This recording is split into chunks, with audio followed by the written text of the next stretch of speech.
not organised. That's whatever. G'day. Looks like I'm up. Don't like that. Hi, we've got a couple of people there. Zara, can you see me yet or not? No. Hello. How you going, guys? Yep. So hopefully you can join in the chat. I don't have any questions that have come through the emails, etc., etc. So if you want to just throw some questions on the chat, would be excellent. So that we can, or just even say good day. So yep. So I'm here. Zara's here, and we're ready to roll. I'm not sure who's watching, but say hello and text in. If you don't have the chat, you need to go to the YouTube link.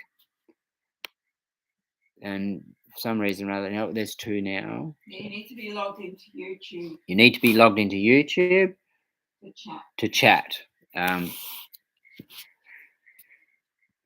And I need some questions, or I need some comments, or I need a thread to start talking about. It's been a month.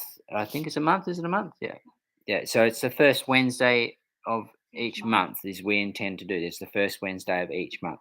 We did it weekly. We've had a bit of a busy couple of weeks. We went away for Zai's daughter's wedding in Mackay. Great trip, great journey, and then we had a couple of days on the way back to refresh ourselves with some mates. Not far from here, just a quick little couple of day refresher. But meeting up with the family was awesome.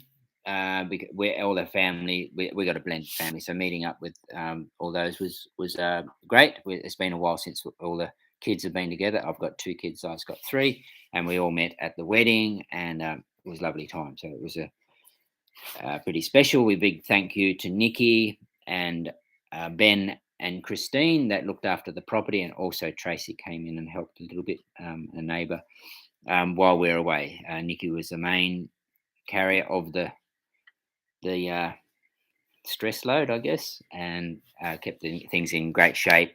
Mainly with the cows. Cows are the trickiest one, being needed to be milked, and then also feeding the biodigester, and things like that. So it is a little bit complex, us going away. But yeah, Nikki's done a great job, and much appreciation to Nikki and her kids, of course. She's got the young kids; they get involved as well, and they're actually becoming a little bit more a part of the furniture of the property, just like Zai and myself. Which is exciting times, and to have a local person permanent. G'day, Matt. How are you? Is Matt a new one for us? I'm not sure. Matt K. Thanks for joining us, Matt. If you have any questions, Matt, please throw them at us, because we need to get a bit of a thread going, a bit of a topic that brings out my stuff. I didn't know that I'd scratched my forehead. I only find out when I look at myself on camera, which is a bit strange. We had so that was a couple of weeks. So we're off the property for 10 days. I think it was. Was it 10 days? I think it was 11 days, maybe the 20th to the 30th, something like that. So I always like to comment not on the weather, but on the conditions, I guess, which is related to the weather. Each time I come on, why do I do that? That is so that I'm handing on the awareness, I guess, to whoever I can, of the seasonal variations which are going to affect the function of your property.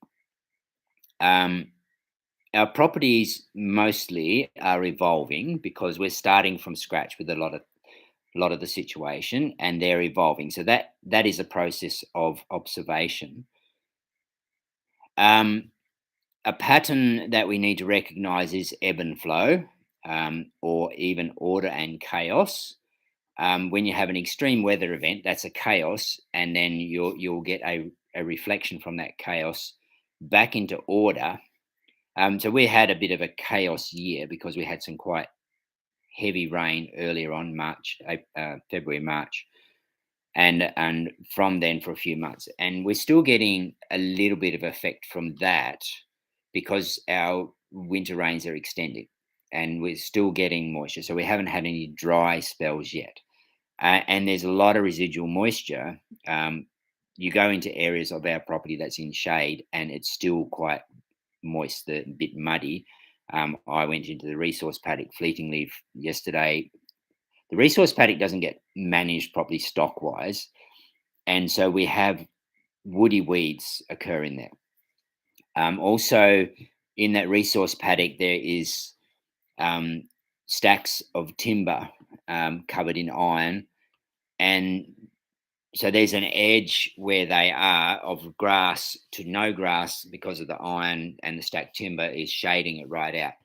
And also, there's chickens that get under there a bit as well. The chickens have some impact, but not necessarily the whole impact that causes woody weeds to grow at that spot, which is tobacco bush. I've got lantana. I have an introduced species that I've introduced is a Tulsi basil.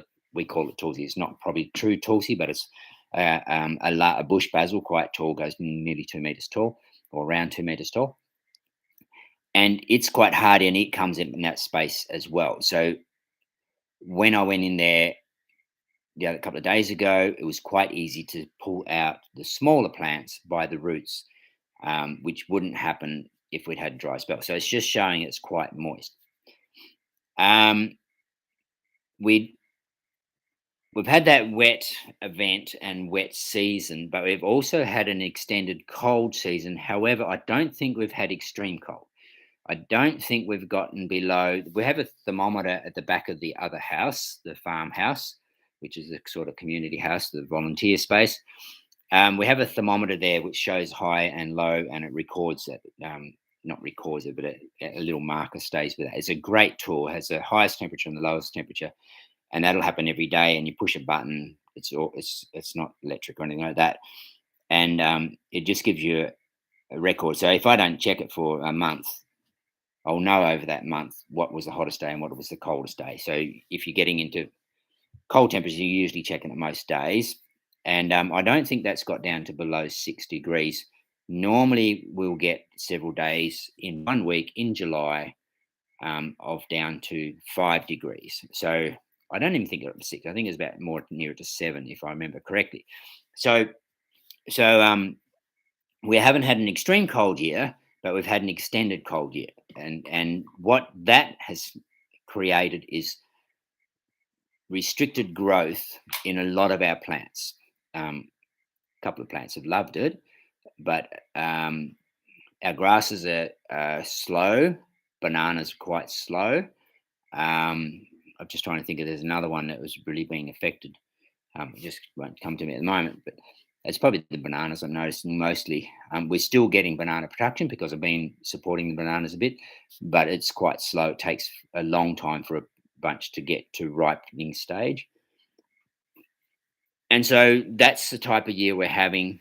I'm really watching it this year because it is an edge year, like an extreme on a scale. And also it's because the wet season is different than the several seasons before, which were drier seasons. We got under average rainfall for about 3 or 4 years, and now we're going into quite an extreme one. And so you're looking and monitoring that as we go along. Okay, Matt's got a question here.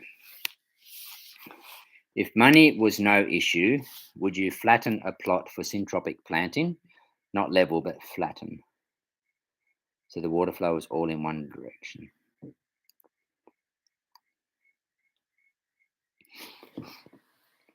So the water flow is all in one.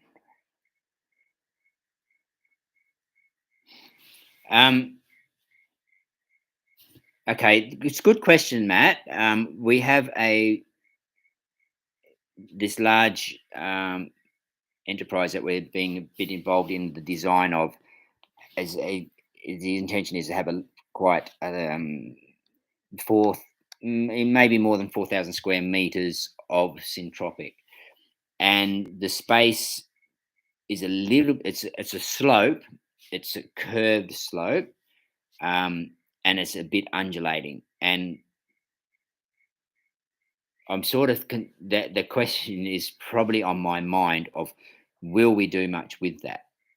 I really, really like to work on contour. So die-hard, true syntropic people that haven't appreciated contour do their tree lines north and south. And we can, with this plot that we're looking at, we can do it north and south, ish, north, not direct north and south, but ish, and on sort of on contour. But there will be some undulating in that plot. We haven't actually measured everything up on the landscape. We've only measured up the area on a map, and got some bit of appreciation. We did a quick stepping out some measurements on the plot. So back to your start, the first line of your question: if money was no issue, so that means you're going to get quite involved in machines and things like that. The challenge I find with that, if you don't have a deep soil and you do try and level it, you're going to have parts of that the beds will be deep soil because you're going to remove topsoil from one space and put it on top of topsoil in another space. So you're going to have deep soil, and then you're going to have shallow soil where you've taken that topsoil away to fill the shallow, the undulating, even, your sort of basic contour, but it's a bit undulating, previous whatever bulldozer come through once, knocked trees down or whatever. And it's or a bit of erosion channels across the slope. Severely, I'd make it nice and smooth. I think that's all we're going to do. We're not. I can't direct the money spending on this situation, so we're going to. They're probably not extremely concerned about being on contour. I'm pushing the contour thing. They do have an appreciation contour. There is swales which are on contour, on probably permaculture swales on contour. So they do have some appreciation of that. Now, the other thing that comes into with your syntropic is because you're doing so much organic matter. I am doing close to contour, and because I have so much organic matter, you don't get much water movement because it absorbs pretty quick. And I've noticed after 3 seasons of our little section that we have done here, it used to be, it's a valley, sort of like a little gully, erosion gully, in the middle of the valley. And the beds are only roughly 10 meters long, but there was a dip in the middle. And I tried to bring the outer to the inner or put more compost in the middle for that initial to try and get them level. And I just noticed in this section that we reset the other day, it's actually evened out because I've had that intent each time. Yes, I've built up. So some sections are going to have deeper soil than others. So the ends are going to be shallower because we've taken a bit from the ends and we've put more into the middle. So it is deeper. But overall, the ecology is probably going to go down a similar amount in time, in several years. So in time, they will level out because you'll be putting a little bit more in those shallower bits. So I haven't really answered your question. My concern is you're going to have very shallow soil if you get a bit crazy, if you don't have a deep soil profile. And usually on a slope, you don't have a steep soil profile because it's been usually quite mismanaged. But you might be lucky and go into an area that's got really deep topsoil, meters deep, and you can start moving that soil around without causing a shallow bed end. Because what's going to happen is the ends are going to be shallow. They're going to have a bit more issue getting moisture, moisture retention for a long period of time. The moisture is going to be more in the middle or wherever the deeper parts are. And so that's the bits that's the areas of concern I have with that.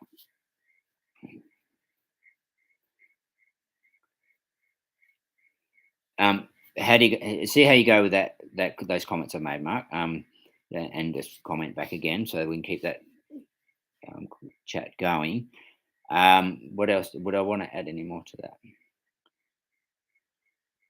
So obviously the bit of influence in my answer is I work on contour.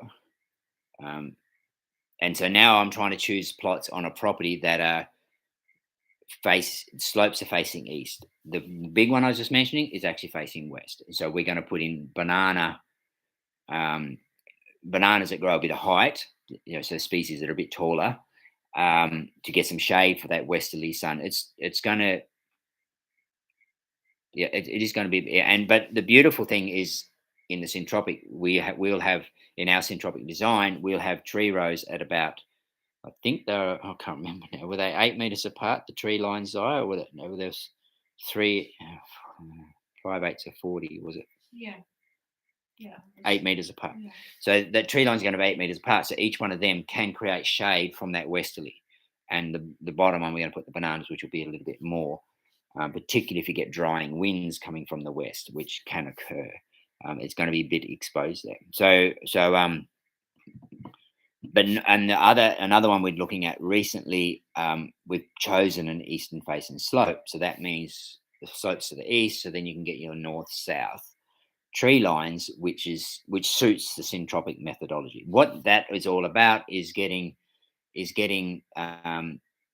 every row, bed row, tree row gets an even amount of sun as the sun comes over the top. It doesn't matter if it's in winter; it's still getting a good amount of sun. When you have the rows, say the sun's there and the rows are like this, the first particular, all the beds are going to have shade from your tree row if your tree is quite established. And even we're finding that the first row right next to the tree row is really well shaded and slower on growth. So we have to do a more regular and quite heavier thinning, not necessarily pruning, but thinning to let the light in, which you won't have to do as much with the north south. Okay, right. I'll wait for Matt to reply to that, and if he has any more questions on that. Where was I at? I was talking about we went away for a bit. Before we went away, we attended a Mary River Festival, which is Mary River's an agricultural area west of us. It's another bioregion where east of a hill, mountain, small mountains. It's called a mountain, but it's only really quite large hill. What's that? 200 meters higher than we are now, maybe a bit more. On the other side, that is inland, and that's a dry area. So there's, and then the Mary River is quite fertile because it's a large river that heads north, and so that's the Mary River Festival out there. So I did a talk there, and we had a stall there, and it was a pretty nice day. We had some pretty good interactions with that. We quite enjoyed to be there. It was quite good. Um, yeah, so that was nice to do. That was just before we went away. Might get some interactions after that, but I quite enjoyed that, even though it's not in our region. I still quite enjoy going to that because it's an area that we can readily access to do some directing.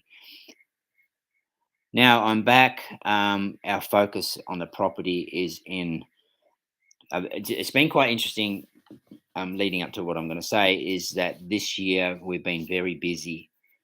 Low volunteers, a bit of a change on the property, and the volunteers not as common as they used to be, which is also a part of there's less travelers, international travelers, individually traveling around Australia. You've got couples which behave a bit differently than individuals.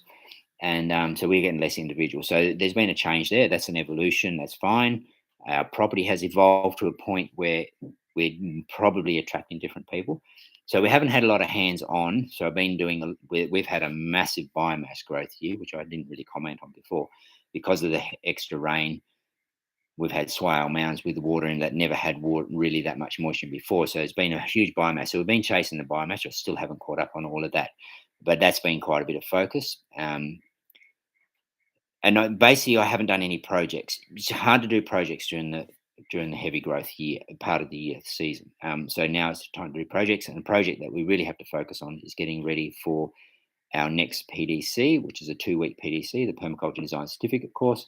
And so that's coming up in September. And so with the changes, our classroom has changed, and the facilities for people to feed themselves will need upgrading. So we're working on that, which is great to do that. It's the farmhouse hasn't had much attention for quite a long time, and so it's time to do a bit more work on that. And it's going to be great to get a bit more less mud because everything's so muddy at the moment. We're always mud everywhere at the moment because in the shady bits, which is behind the shed and near the chook yard, and it's still quite wet. And so we're going to try and minimise that a bit. So that the projects are coming on. So that's exciting for me because I get creative in the project. So that's good to do my practical skills. Excuse me. Okay, Matt's answered.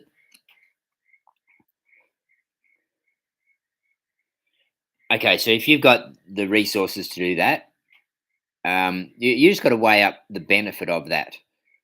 You're going to put a fair bit of energy into it, but the long term, I totally get that the long term of that.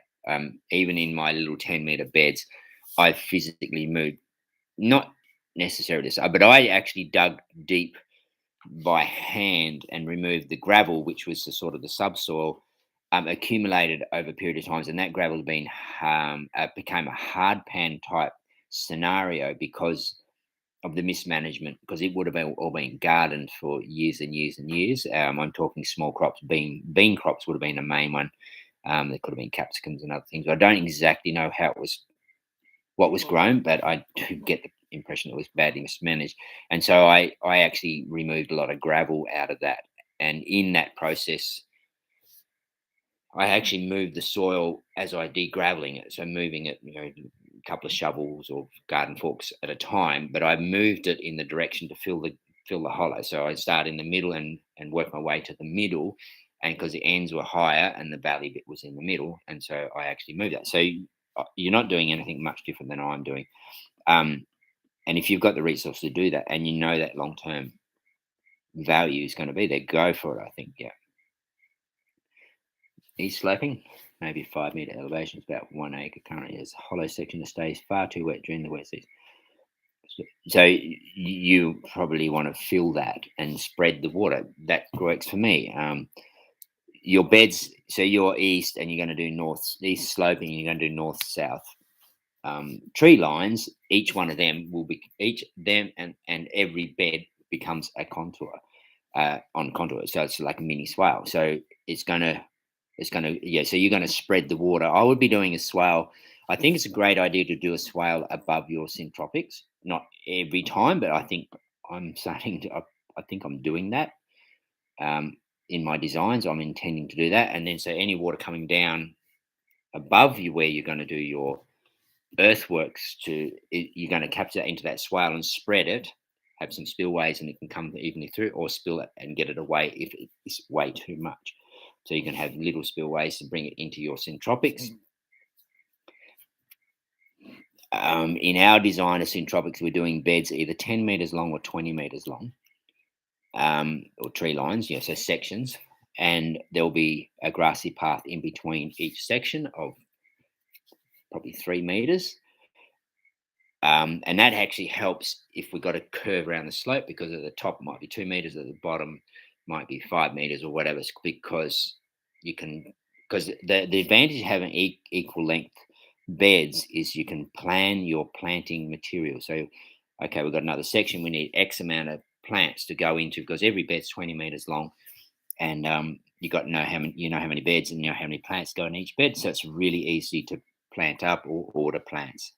To pot up seeds or plant and your trays, so you know how many trays it is to a bed and things like that. And then you can use those grassy pathways in between as your spillways, but allow the water to spill into the beds, into the paths of the beds, into the paths, and then when they're full or getting a bit in them, and it goes back down the pathways, the grassy pathways in between. That's another aspect you can put into your design. Okay, thanks, Matt. That's great. That's really good. So you're just going to, swale above would help minimize that issue, and then you can divert that water elsewhere, store it in the top in the swale, so it holds a fair bit amount of water, and then trickle it through the gaps into your between your beds, and leave them with original soil if you can, or get that established in a real workable grass, that, because a well grass landscape doesn't erode. So if you mow that regularly or something like that, and that can be a mulch gathering material there, and get it nice and runner grassy type, it will be stable, and so it works as good as a spillway down to the next swale. You could have swales interspersed. Initially, we were going to have a swale on this large one, top and bottom, but now we're thinking we might need more space. The client thinks he needs more garden, so we'll put a swale in the middle. The one at the top will be the important one, capturing the overflow. Not there's a big amount of overflow above that, not a big catchment area, but it'll be the more stable one, and it's also going to have chickens and nursery and compost area above there, so that flush of material will go into be captured in the swale. And then it's going to have a great biological resource on there, probably vetiver grass, I think it's going to be, do a biological process before it comes into your system, and then it'll go straight into tree row. So it'll help be another biological resource before it gets into your veggie garden parts, which makes it a good design. So yeah, and then the next one in the middle will be not needing to be as big, and then there'll be one at the bottom which we're going to grow bananas with in its design, and that's to harvest the nutrient that's still bleeding out of the system, because it's going to be a very fertile system. It's going to obviously have fertility coming out the bottom like any forest would do, similar, and so we're going to harvest that into bananas. Just quite a established banana system, whether it's going to be banana circles and directs into each circle. So there'll be 3/4 circles, and with a gap in the front, and then water can go into there, or just along the swale mound or in the swale ditch. That'll evolve into its own methodology then. So yeah, that's a great system. Okay. Yeah, so back to the projects while we're waiting for more comments. So we're saying basically we're doing some concreting, because we've got mud paths everywhere. So it's not ideal to have mud paths everywhere, and so we're going to get them concreted, just to make it a bit safer and a bit easier. And they're actually capturing a fair bit of silt, so they get muddier and muddier, because they're gentle sloping paths. They're meant to be drains to get moisture past the sheds and behind the sheds and past whatever. So we get in concrete, it'd be easy to clean, and then we'll capture the silt at the end of those paths in some method, which will evolve as we come along into that. So we'll find those niches that we can harvest that silt. We don't want the silt to leave the property. This year's been a big year for silt coming out of the landscape, because it's been so wet. And so we don't want to waste that. We don't want to lose that. So we need to trap that. And so that's also going to be an awareness as we design that. Okay, thanks, Matt. That's really good. Thanks for your question. I appreciate you being there and listening to what we're talking about. Okay, so what do we do today? We'll have a sip. A few years ago, I had a student here that did a course, roughly an hour away drive from here. And she got back to us 6 months or so after the course, and her children were involved in a school, and there was a bit of a remnants of a school garden there, and she wanted to get quite involved into that and get it ramped up a bit with the permaculture touch to it, or large permaculture touch to it. Two issues occurred, or two issues were prominent in that. So Zaya and myself went up there and did an assessment, and had some chats with her. And that went over for a period of time. But the major problem was there was a camphor laurel tree. So camphor laurel tree is introduced species to Australia. It's very vigorous. It's nature really trying to turn this area that I'm aware of, along here, back to forest. So we're coming in bludgeoning nature by no, we want to have salad green gardens and citrus fruit trees, which only stand 2.5 meters tall, and whereas nature's saying, excuse me, this is meant to be a 150-foot high forest vine jungle here, because the rainfall says so, the topography says so, the geology says so, the locality to the coast says so, for the humidity coming off the ocean. This is not a real stable soil structure, so it needs nature to hold it together, and we choose to do other things. So this plant, the camphor laurel, that got introduced, it actually got introduced into schools. There was a concept which I remember when I was in primary school, that each year you had a day called Arbor Day, and we planted trees. And I remember planting trees in the school grounds where I was, on the edge of the school grounds where I was when I was in primary school. And so when they did that around here, they planted, for some interesting reason, they planted camphor laurel plants. And the ecology thought this is a fantastic plant to try and turn this back into a forest. So this huge camphor laurel tree was right within, I did measure it out, so it's probably within 15 meters of this garden plot. And in that garden plot, there was a little raised garden bed. And I dug around there, fossicked around in there, and it was just full of camphor laurel roots. You can know straight away because the camphor laurel is got high camphor content, and so you disturb the root or the bark or the crush a leaf, and you can just smell the camphor. And so it was full of camphor. I said, well, really, you're going to struggle to get this garden to go because of this huge camphor tree. And it's not the only camphor tree on the property. There's other ones a bit further away, but this one was on the northeastern corner of where the garden was. So it's pinching a whole lot of sunlight for the winter, and obviously all the nutrient. It was a big tree. So that was a problem. The board of the school said, no, we're not taking that tree down. It's going to cost a lot of money to do so, and no, that's going to stay there. The kids love playing under it and things like that, because kids love shady trees on a summer day. And also, there's a little bit of internal politics in the gardening group, and so our student lost energy with that. So it's going nowhere. I'm just going to let it go. So now, a whole period of time later, she's got another child that's about to go into that same school, and a change of administration at the school, and mothers of the school were saying, let's get the garden happening a bit better, and they brought our student back into it, and the new principal is on board, and as soon as the comments were made, this camphor laurel tree needs to be removed, it got removed. So there's been it's been an evolution in the function of the administration, and so the timing's right, and we're quite grateful that we've been asked to get involved again. So that's where I myself went today to do a reassessment of the site, reassessment of the direction.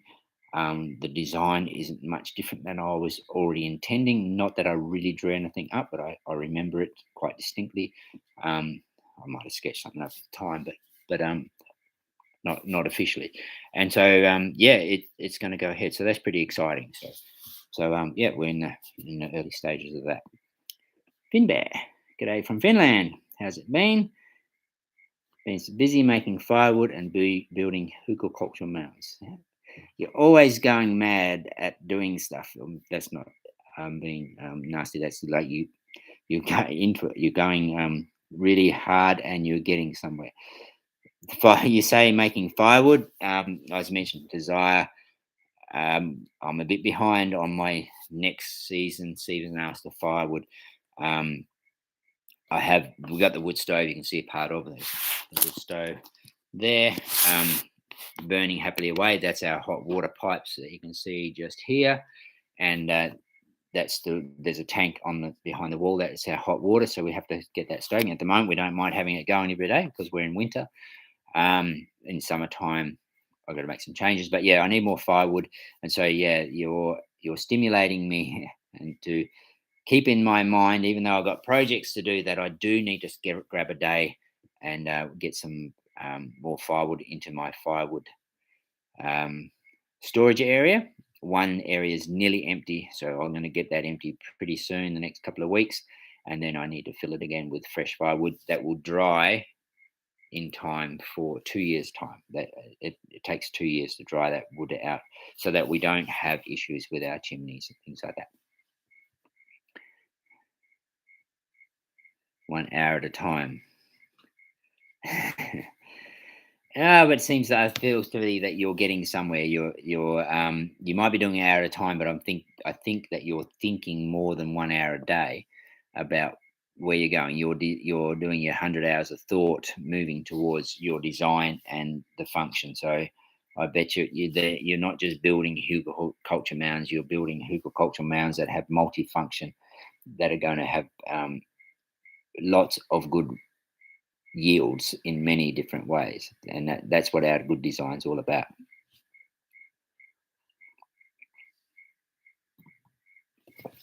Now, we do apologize in regards to our low numbers of attendance. I just had a quick look. I wanted to so 5 minutes before I'm coming on here, I wanted to share that I'm coming on to do the Q&A, which I probably should have done 3 days ago. All these other priorities jump in. A volunteer, a student from not so long ago has said, I want to come in weekly for a couple of days. He only did 1 day this week, and so I've got to get a whole pile of things in front of him so that he does a full appreciative day. So you're going to leave here, I achieved something. So in that extension I'm talking about for the next course that we're having here, the water heater was still that supplemented heats. It's just a little wood stove, a little receptacle I made up to heat water when the sun's not shining enough for that house and bathroom over there. Needed to be moved, so I can do the next bit of concreting, and it need to be made look a little bit more aesthetic. And so I had to change the plumbing and stuff like that. So instead of getting on the computer and saying I'm going to do a Q&A in a day or two's time, I was very busy with keeping that going. So that's always my challenge. I get behind. So I do apologize. We don't have a lot of people here. And then Zaya shared stuff, but it's not reshareable. She put stuff on Facebook, and it's not coming up on my feed and silly things like that. So Facebook's making Zaya a little bit grumpy, and I can totally appreciate that. I'm over it. She's over it. So yeah, we're obviously before next month we'll try and see if we can get that a bit more sorted out, so we can get more numbers involved into this chat session, just so it's much easier to come together. Awesome, thanks for your comments. And it's nice to have you back there. Our friend Nick mustn't be in the background today because Nick, a good friend of ours, but he doesn't do the chat. So I don't know that he's there today. We'll have to ring him up and see what's going on. Okay, so the plan for the next month and several weeks is to get some projects done. One project, I know it's embodied energy. I are in a different culture, and I don't know if that's an excuse or not, but for us to function here, and we just need to get things a little bit. I had a spill the other day. Someone else had a spill because it's so muddy. That's not ideal, because a serious spill. Even I had a spill, and I've still got a sore shoulder from the first week of March. I slipped on some concrete because it was raining, and I was ducking out without my jacket on and ducking back in again and slipped over. So that's not sustainable of our function if we slip over and hurt ourselves, because we got a lot to do. And so the concrete, I'm being nervous for quite a while. We're having some washouts and some gutters and things happening in our path, much rain. And then each season as it does that, it's getting into that subsoil, which is not ideal. So we're going to get a few paths concreted up and get some retaining walls and stuff happening. One area that needed to be retained collapsed and then pushed water through because there was a little slip, only a little slip, because I've done a cut back of the shed and then made all the water go straight through the shed. So I've lost tools and things in the shed because I had water about 2 inches deep, 50 mil deep, going through the shed.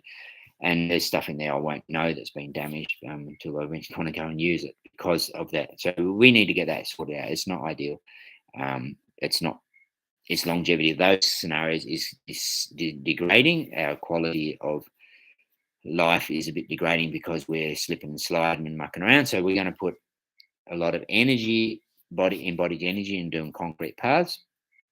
But I think it's justified. I shouldn't feel bad.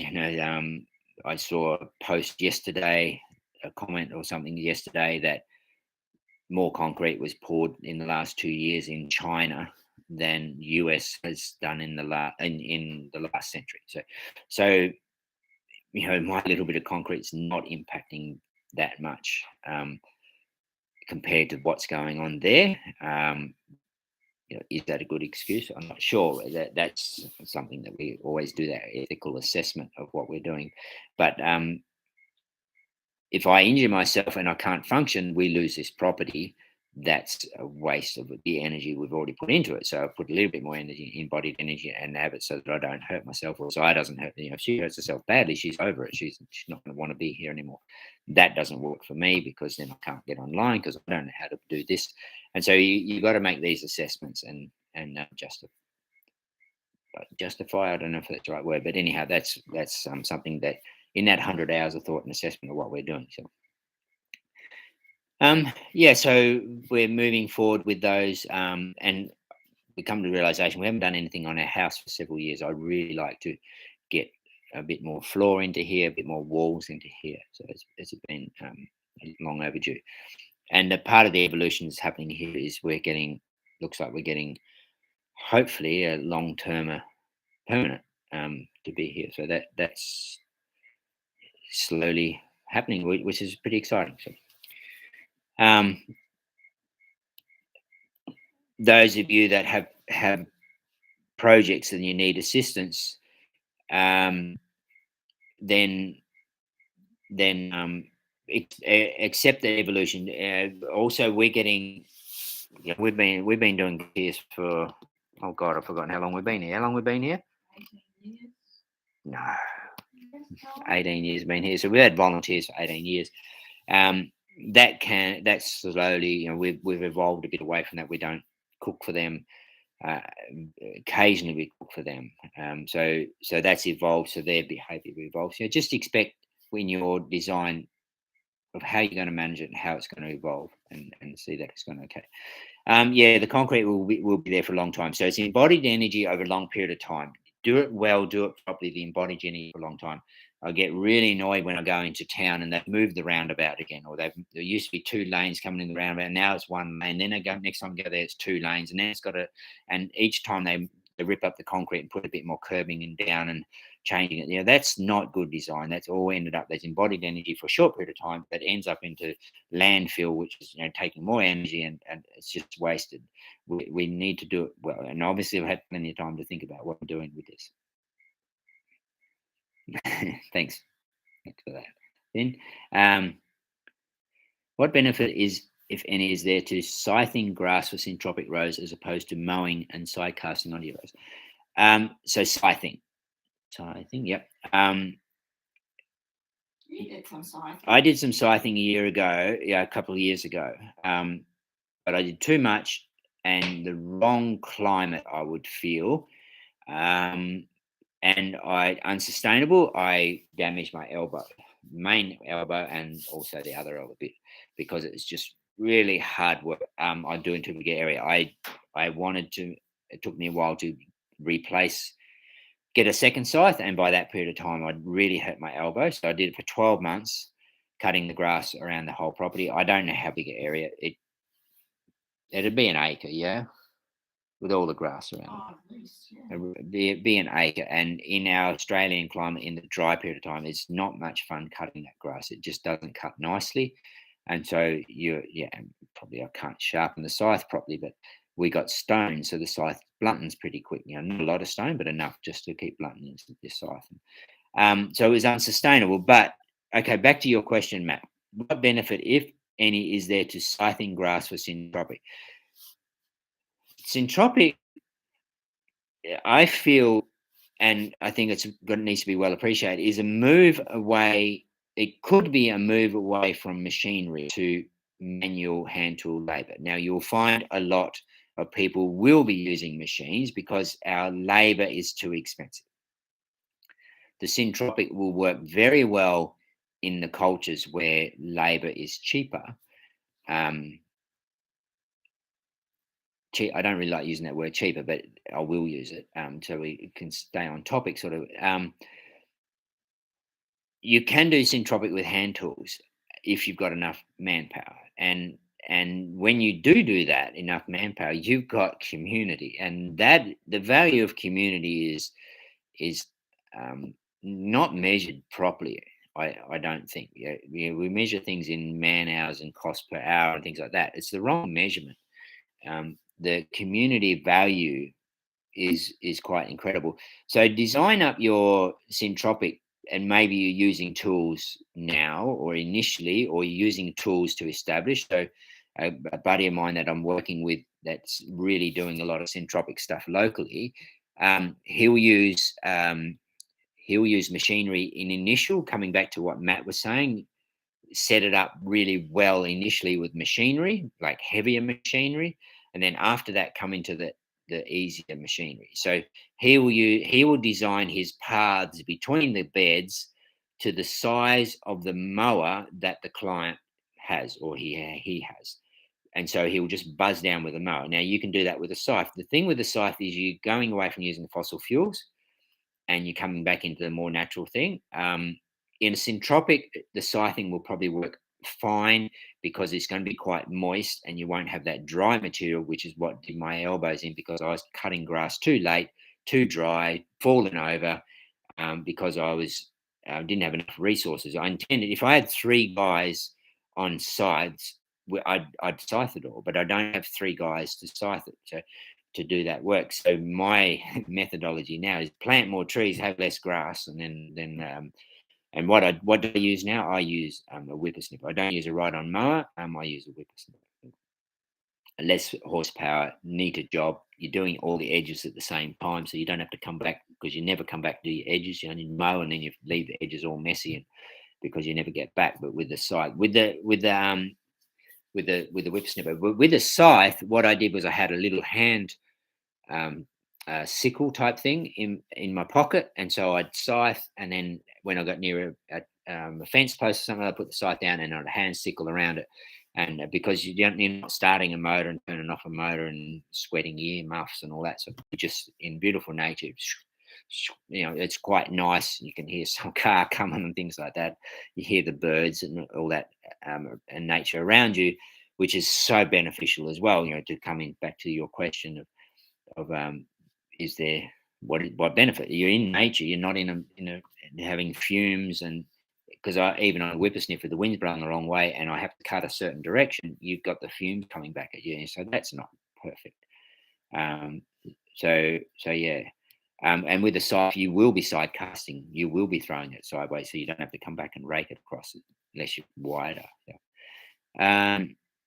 Crooked shaft scythe here might work for you. Old school. It's like hate speech. Nice comment for the ergonomics. Yeah. Off topic. I'm sitting under our roof on our back porch. There's a nest of swallows with 5 young ones in there spreading their wings. Let me tell you, no mosquitoes at all.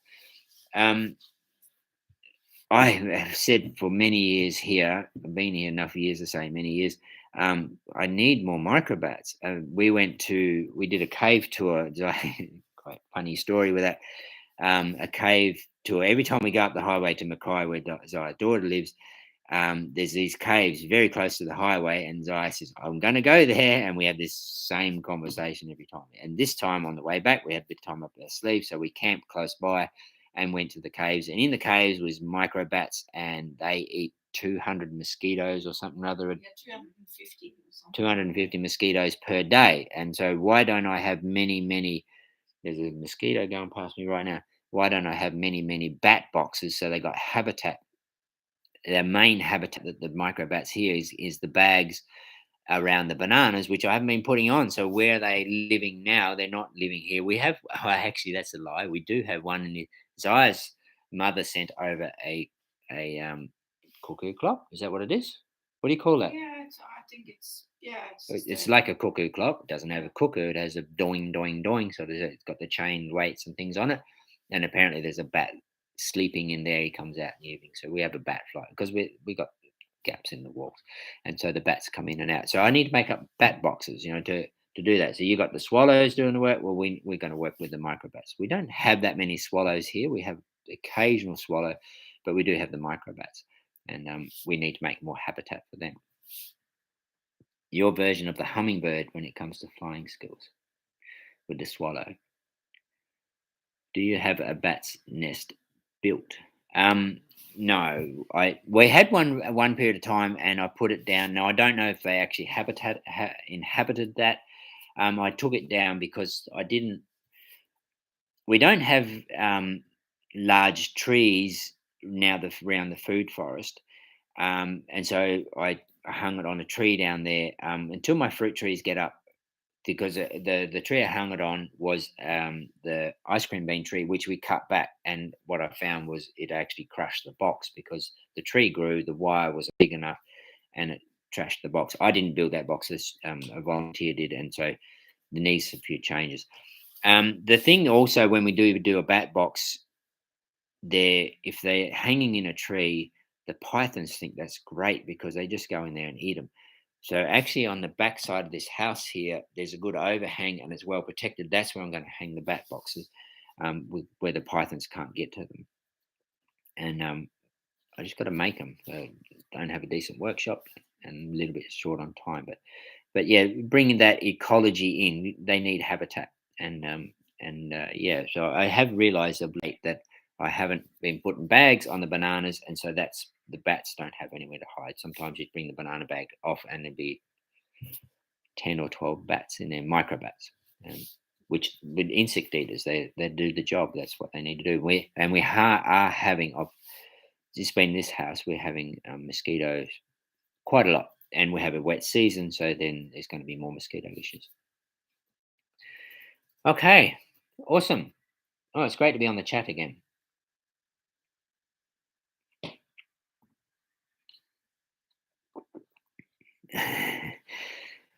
Pythons, yeah. Yeah, we have the good old pythons here, which they keep the mice down. We don't like the pythons getting too big because they will start moving into the chooks and the chickens, and every year we'll end up with a python in the baby chicks. Someone will forget to shut the gates early enough, or they'll create a hole, and pretty much every season we end up with a python that has to be relocated. Little pythons I leave alone because they're getting the mice and the rats. But the big python, and the trouble is with our dogs, they don't know the difference between a python and a bad snake, and so then they give them a bit of hurry up, which is not ideal. Until that food forest gets quite established, we won't have pythons inhabiting down there um, to keep that space, but they'll come through in time.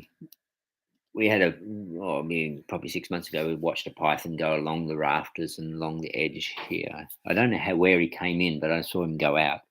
He was only a little fella. It's only the second one I've seen in the ceiling of this place. So yeah. Finn is saying, do they have any respect for electric fencing? What, the pythons? I'm not sure about that. We don't have. I've actually killed a couple of small snakes with our latest electric fence. It's got quite a bit of zap, and it must sort of paralyze them momentarily, and then the next zap, and then they're paralyzed momentarily. We've had quite a few frogs get stuck on it. They must get paralyzed when the voltage goes through them, and they don't move, and then that doesn't do them any good. Kills them. Okay, Zaya, did you want me to make any comments or No. no? She's busy doing something over there. Well, I think I'm done for this session, and I will endeavour to. We're a little bit distracted. Because I said this morning, I think it was, we're going to do a Q&A. I thought, oh my goodness, I'm not at all ready for that.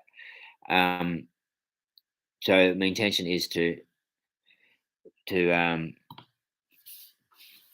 get a few more people onto this chat, and so we can have a good old conversation. And I can hand on information, and we can share information to make our lives function better with in how we design and do things. Okay, so I'm going to wrap it up. Thanks for your comments, guys. I really appreciate that. And obviously, the student, we're going to change. I might have mentioned last time. We're going to change the online format a bit, just to try and get a bit the Q and A is not happening, and possibly online's not real busy, not as busy as it could be. So. Okay, then yeah, thanks for being part of it and jumping in there, and also Matt for your questions, and your comments, and I think I've covered all that. Yeah, so I'm going to knock off from here, and I've got a bit of design that I've got to draw up, and okay, I'll get onto Finn's stream. I need a prompt for that, so I'm going to have to. Yeah, he needs to email us the link. I think he has, right? Oh, is it? Yeah. Okay. Yeah, that was a little while ago. So we need to check the emails, and I need a prompt. I have to put on an alarm or something like that to jump on that. We have a look, and I'll show you when we. Okay, while you're there, can you just tell me where to find it? That's the easiest way to do that. Save me looking for email. Just tell me again on your, and I'll. That'll be great. I'll do that. And yeah, I've got to do an adjustment to a design. So that's my next job for this evening. Hex Foodies is the channel. Thank you, Finn. Okay, guys, I'm going to wrap up now, and I'm going to get onto this design. So thank you. Thanks for being part of it, and we'll talk soon. Okay, thank you.